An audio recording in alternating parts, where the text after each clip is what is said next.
Hello, Chipley. Wanted to give you a quick update as to one of the projects that we're working on.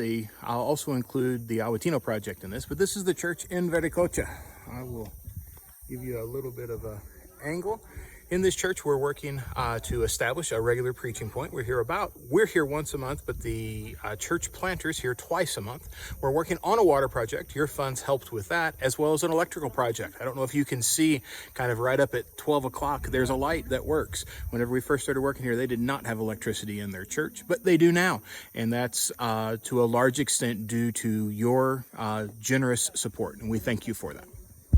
One of the difficulties with a project in the jungle is you have to deal with the jungle. You have to walk through the jungle. In this example, you'll see us going to the dam in Vericocha, but also the path to get there.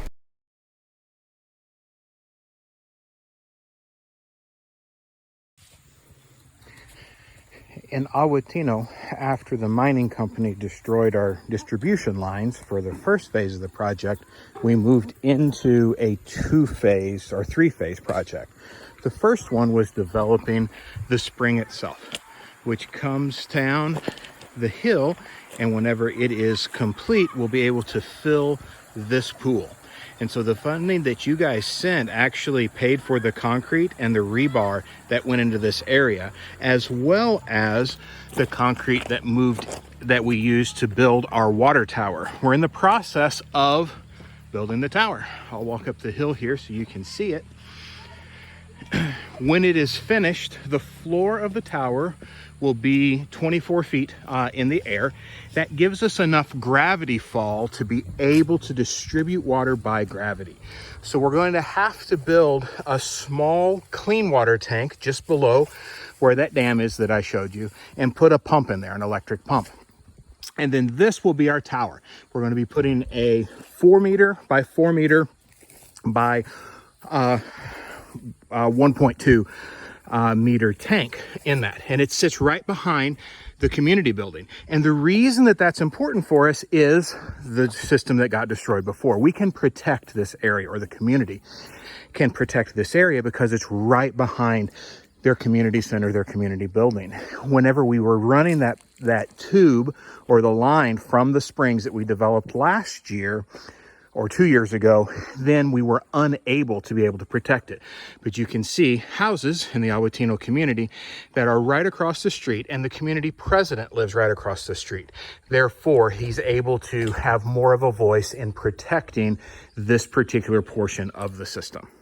When this portion is complete, it will be an elevated concrete tank that allows us to gravity feed into the system. Here you can see two examples, one that has not been well maintained and one that has been maintained and is still in use in the Misawai area.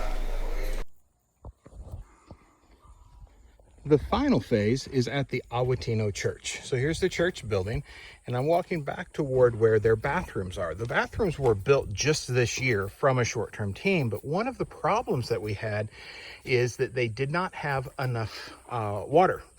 And so once we have the 3 phases of the prior system built, that will feed into the water system that will fill this tank. And this tank will allow the church not only to have water for their kitchen, which is right over here in this building, but also for their bathroom. And so the funding that you guys sent allowed us to build the pedestal that's here and purchase the plumbing that goes along with it. And they repurposed the tank. And so as we look into what kind of a standard bathroom looks like, you've got a bathroom stall or shower stall, and then a one-seater, I'm going to call it, bathroom that can be used. And at this particular church, it was important for them, whenever they're hosting events or community events, that they have both a women's and a men's bathroom. And so they have set that up. They've done, they provide all of the labor and about 25% of the funds for this project. But your donation and others like you have supported the other 75% of the construction phase for these projects. Thank you for your generosity, and I look forward to being able to communicate with you again once we're done with this next phase.